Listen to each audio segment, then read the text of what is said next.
بسم اللہ الرحمن الرحیم۔ 3 شعبان سن 4 ہجری کو اللہ کے آخری نبی و رسول حضرت محمد مصطفیٰ صلی اللہ علیہ وآلہ وسلم کی چہیتی بیٹی صدیقہ طاہرہ حضرت فاطمہ زہرا سلام اللہ علیہا کے گھر ایک بیٹا پیدا ہوا، جس کا نام خداوند عالم کے حکم سے اس کے عظیم الشان رسول خدا نے حضرت موسیٰ علیہ السلام کے وصی جناب ہارون علیہ السلام کے چھوٹے بیٹے شبیر کا عربی ترجمہ حسین قرار دیا۔ کنیت ابو عبداللہ، ابو علی، ابو الشہداء، ابو الاحرار وغیرہ رکھی۔ آپ کی ایک اور خصوصیت یہ بھی ہے کہ آپ ان 2 پیدا ہونے والوں میں سے ایک ہیں جو 6 ماہ میں پیدا ہوئے اور زندہ رہے، اور اس اعتبار سے آپ جناب یحییٰ علیہ السلام سے مشابہت رکھتے ہیں۔ جناب جابر کی روایت کے مطابق رسول خدا صلی اللہ علیہ وآلہ وسلم نے فرمایا، خدا نے ہر نبی کی اولاد اس کے صلب سے اور میری اولاد کو علی ابن ابی طالب علیہ السلام کے صلب سے قرار دیا ہے۔ نیز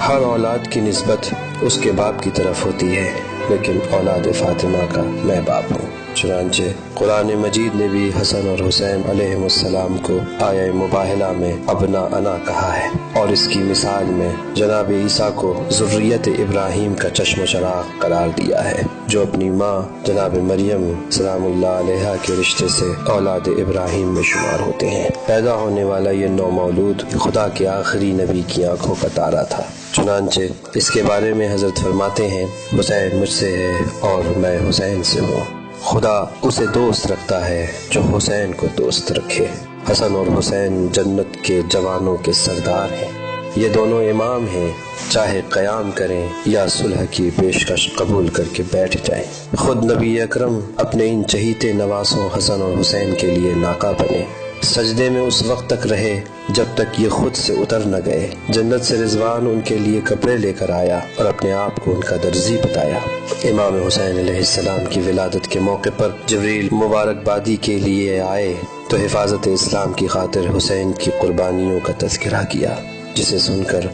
نبی اکرم رونے لگے اور خاندان والوں کو اس سے مطلع کیا، اور جبریل کے ذریعے واقعہ کربلا، جس میں امام حسین کو انتہائی بے دردی سے 3 دن کا بھوکا پیاسا اپنے پورے خاندان اور احباب کے ساتھ شہید کیے جانے کی سنانی تھی، بتانے کے بعد جبریل کی دی ہوئی مٹی حفاظت سے رکھنے کے لیے آپ نے اپنی شریک حیات جناب ام المومنین ام سلمہ کے حوالے کی اور فرمایا، جب تک یہ مٹی مٹی رہے تو سمجھنا میرا حسین زندہ ہے، اور جب یہ خون میں تبدیل ہو جائے تو سمجھنا کہ میرا بیٹا کربلا میں تہہ تیغ کر دیا گیا۔ نبی اکرم صلی اللہ علیہ وآلہ وسلم کی وفات، صدیقہ طاہرہ جناب فاطمہ زہرا سلام اللہ علیہا کی شہادت، مولا کائنات علی ابن ابی طالب علیہ السلام کی شہادت اور امام حسن کی شہادت کے بعد رجب سن 60 ہجری میں، جبکہ امام حسین علیہ السلام اپنے بھائی امام حسن علیہ السلام کی امیر شام کے ساتھ صلح کے عہد و پیمان کی پاسداری میں خانہ نشین تھے،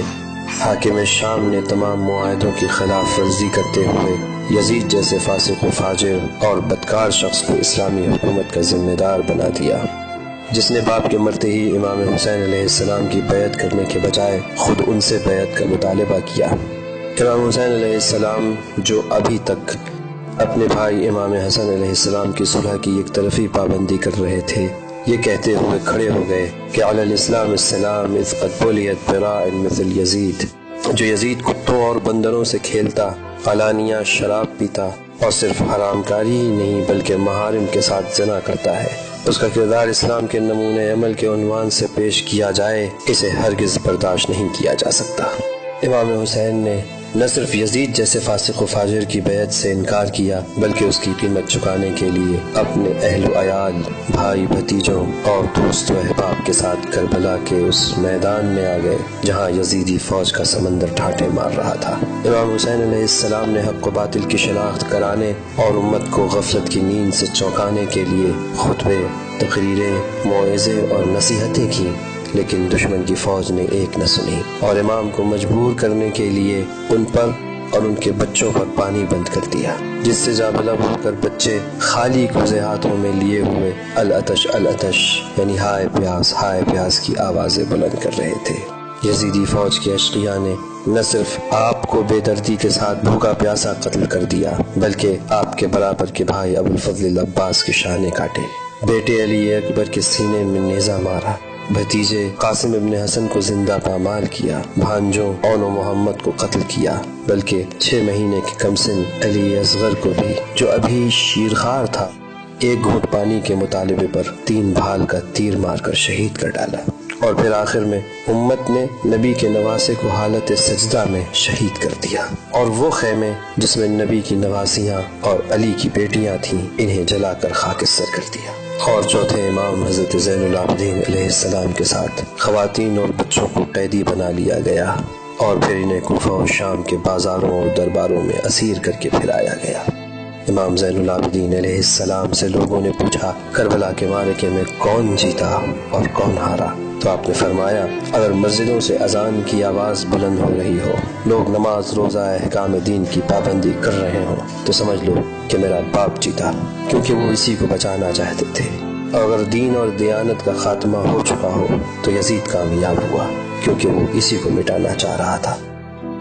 آج 1400 سال بعد امام حسین علیہ السلام اور ان کے ساتھیوں کی قربانیوں کی یاد منانا اس بات کی علامت ہے کہ جس طرح کل ایک مظلوم نے اپنے 72 ساتھیوں کے ساتھ ہر طرح کا ایثار پیش کیا لیکن باطل کے خلاف نہیں جھکے، اسی طرح ان کے راستے پر چل کر آج ہم اپنے اصولوں اور دین کی پختگی کا اظہار کر رہے ہیں کہ دنیا کی بڑی سے بڑی طاقت بھی ہم حسینیوں کو حق سے ہٹا نہیں سکتی اور باطل کے سامنے جھکا نہیں سکتی۔ پیاسوں کی یاد میں یہ سبیل اس بات کی نشاندہی ہے کہ ہم تو راستہ چلنے والوں کو بھی پانی پیش کرتے ہیں اور کسی کی پیاس برداشت نہیں کر سکتے، جبکہ کل آدمی نما یزیدی درندوں نے چھوٹے چھوٹے بچوں کو پیاسا رکھ کر حسین سے بیعت لینی چاہی۔ لیکن سلام ہو ہمارا سرکار سید الشہداء حضرت امام حسین علیہ السلام اور ان کے باوفا جانثاروں پر، جنہوں نے ہر قسم کے ظلم کو برداشت کیا لیکن اپنے برحق موقف سے ذرہ برابر پیچھے نہیں ہٹے۔ السلام علی الحسین وعلی علی ابن الحسین وعلی اولاد الحسین وعلی اصحاب الحسین الذین بذلوا مواجہم دون الحسین علیہ السلام۔ والسلام۔